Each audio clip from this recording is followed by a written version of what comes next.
আসসালামু আলাইকুম বন্ধুরা, আশা করি সবাই ভালো আছেন। চলে এসেছি আপনাদের সামনে নতুন আরো একটি সমস্যার সমাধান নিয়ে। আমরা অনেকেই আছে যারা ফোনে এডিট করি এবং ভিডিও বানাই, তখন আমাদের প্রতিটা ভিডিও এডিট করার জন্য ভয়েস দেওয়ার প্রয়োজন হয়, কিন্তু এই ভয়েস দেওয়ার সময় হয় আসল সমস্যা। কেননা আমরা যখন আমাদের ভয়েস রেকর্ড করি তখন চারপাশের শব্দ আমাদের ভয়েস রেকর্ডিং এ অ্যাড হয়ে যায়। তাই এই সমস্যার সমাধানের জন্য আমরা কাইনমাস্টারে যাব। কাইনমাস্টার যাওয়ার পর দেখেন এখানে আমার উপরে আগে থেকে ভিডিও সিলেক্ট করা আছে, এটাতে ক্লিক করব।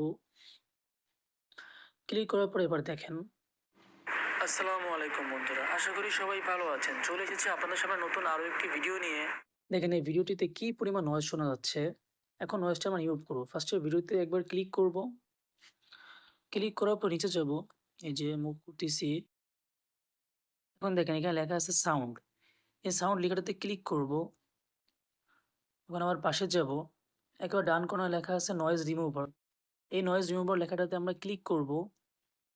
এই যে এখন নয়েজ রিমুভ হচ্ছে, লোডিং হচ্ছে।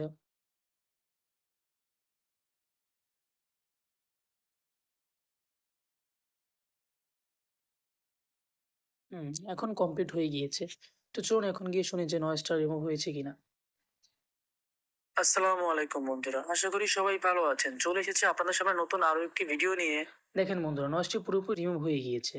তো এখন ভিডিওটা আমরা সেভ করব। তো সেভ করার জন্য এখানে উপরে লাল এই টিক চিহ্নতে ক্লিক করব।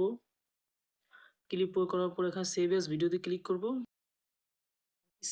স্কিপ দিব। বাস, এখন ভিডিওটি আমার হচ্ছে সেভ হচ্ছে। সো বন্ধুরা, আপনারা চাইলে এভাবেই হচ্ছে কোনো ভিডিও নয়েজ রিমুভ করতে পারবেন। ভিডিওটি দেখার জন্য আপনাদের ধন্যবাদ। ভিডিওটি ভালো লাগলে আমাকে লাইক ও সাবস্ক্রাইব করে দিন।